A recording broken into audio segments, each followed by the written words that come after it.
Seorang supir taksi tanpa sengaja menjadi pahlawan super di negaranya. Film ini berjudul A Taxi Driver. Film ini merupakan film sejarah tentang kisah nyata pemberontakan yang terjadi di Gwangju, Korea Selatan pada tahun 1980. Bercerita tentang seorang supir taksi yang bernama Kim Man-suk. Ia seorang bapak tunggal karena istrinya sudah meninggal. Pak Man-suk memiliki anak perempuan yang berusia 11 tahun. Hidup Pak Man-suk ini susah, bahkan dia juga mau diusir sama pemilik rumah yang ditinggalinya. Pak Man-suk bekerja keras sebagai supir taksi agar bisa membuat anaknya lebih bahagia. Suatu hari, Pak Man-suk lagi makan di kantin pangkalan. Terus dia ngedengar supir taksi lain bilang kalau misalnya dia dapat penumpang yang mau bayar 100 ribu won untuk menuju Gwangju. Penumpang tersebut adalah penumpang bule. Nah, 100 ribu won itu sekitar 1,1 juta gitu. Mendengar hal tersebut, Pak Man-suk langsunglah nyamperin penumpang bule tersebut dan bilang kalau dia mau nganterin ke Gwangju. Akhirnya, Pak Man-suk nganterinlah dia ke Gwangju. Meski sebenarnya Pak Man-suk tuh sempat ngedumel ya, kayak ngapain sih ke Gwangju? Kan Gwangju lagi ada demo kayak gitu.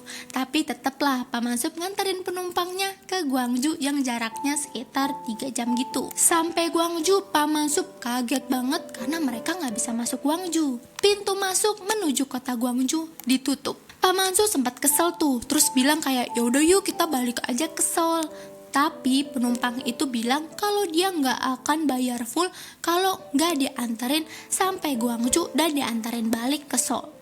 Penumpang itu ternyata adalah seorang wartawan yang berasal dari Jerman. Akhirnya, Pak Man-suk berusaha mencari jalan lain. Nemulah mereka jalan baru, dikasih tahu sama nenek-nenek. Akhirnya mereka lewat jalan pintas tersebut. Tapi ternyata jalan itu ternyata juga ditutup sama tentara Gwangju. Dan mereka bilang katanya akses menuju Gwangju semuanya diblokir. Tapi Pak Man-suk pinter juga nih. Dia ngarang aja gitu, bilang katanya bapak bule ini tuh seorang pebisnis yang kalau bisnisnya gagal Korea bakal rugi besar. Nah, karena alasan itu akhirnya mereka diperbolehkan masuk ke Gwangju. Wah, pas mereka sampai Gwangju, pas mereka lihat tuh ya, itu kota udah kayak kota mati, gak kelihatan ada kehidupan. Mereka ngeliat tuh ada truk yang ngebawa mahasiswa gitu. Terus akhirnya sang wartawan Jerman yang bernama Peter ini tuh ngewawancarain salah satu mahasiswa tersebut yang bernama Ko Jae-sik. Nanti Jae-sik ini tuh akan ikut berjuang tuh bareng sama mereka. Jadi sebenarnya apa sih yang terjadi sama Gwangju saat itu?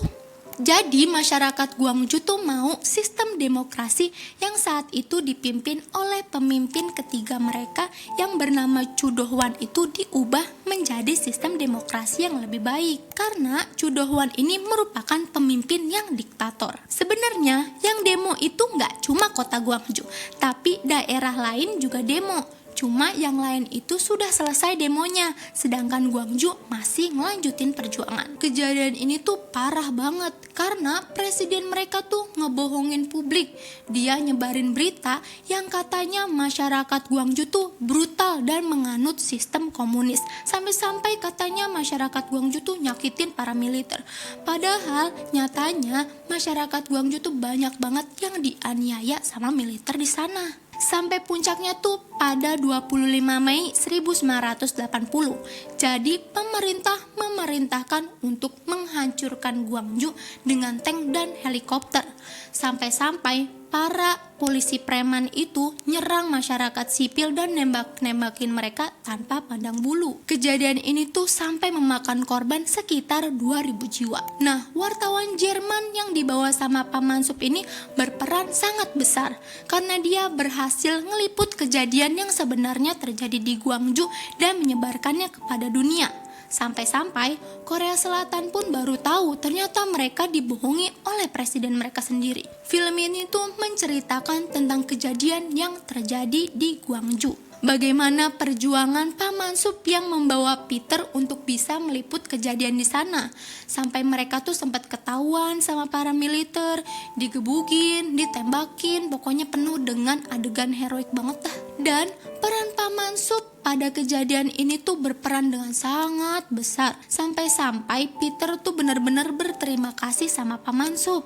Tapi kalian harus siapin tisu deh nonton ini, karena ada banyak banget adegan yang menyedihkan di film ini. Jadi, apakah tokoh Pak Mansub pada film ini tuh adalah nyata? Ya, benar, Pak Mansub tuh beneran ada dan nyata. Bahkan wartawan Jerman yang liput itu pun juga nyata. Jadi semua kisah perjuangan pada film ini tuh benar adanya. Terima kasih sudah nonton video ini. Untuk teman-teman yang mau dengerin versi audionya, kalian bisa langsung mampir ke Spotify dan iPodcast kami.